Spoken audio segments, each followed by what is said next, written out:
She blew the whistle about wrongdoing at the Department of Children and Family Services. Dr. Monica Fabre was a child welfare specialist. She started at DCFS this summer in hopes of helping children. But tonight, she says, after witnessing problem after problem, she could no longer stay silent. Refuse to be silenced. And so that's what I say to DCFS. I refuse to be silent. Dr. Monica Fabre is used to standing up for the little guy. For years, she's been a force to be reckoned with. It wasn't the judge. It was CPS that did not do the correct investigation. The president of the NAACP in Pointe-Coupee Parish. She's responsible for getting a law changed about school choice, as she remains passionate about making the community better.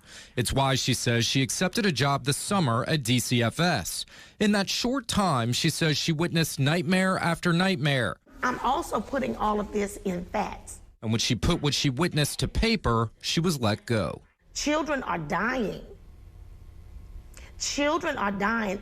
An infant was just sent home last week or the week before that was still shaking from the fentanyl in this baby's body. And that baby was sent back into the home of that parent who was responsible for that child getting hold to fentanyl.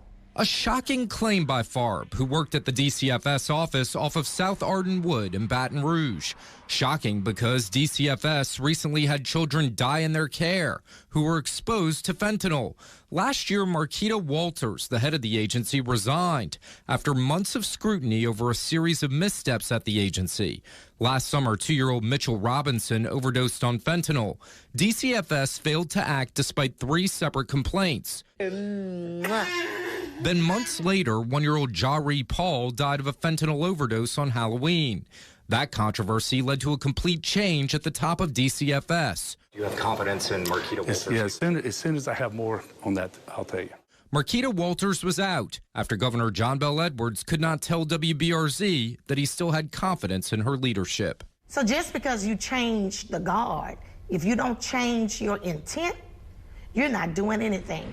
WBRZ asked about that specific case after Fabre provided the name of the child and what was DCFS's reasoning, putting another child exposed to fentanyl back into the home where the exposure happened. You all sent this baby back into the home where the mother exposed this baby to fentanyl. And the response was, well, we don't get our way all of the time. Now that baby is back in the home with the mother that's an active drug user. It's happening, as she says, there's a backlog of 150 cases. I would like to say to them, stop lying to the public. You don't want to change. You changed the guard then because you were caught. We reached out to DCFS about Dr. Farbre's claims. A spokeswoman said they received our questions and the allegations will be taken seriously and will immediately look into and address the concerns. The agency said state law prohibits the release of confidential information and talking about specific cases. State Representative C. Denise Marcel says the allegations made by a child welfare specialist cannot be ignored.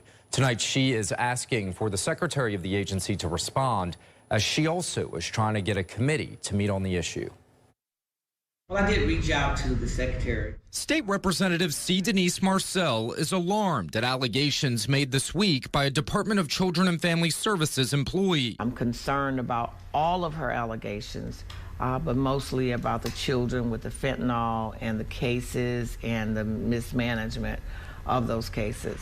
On Monday, the WBRZ investigative unit exposed Dr. Monica Farbre's story.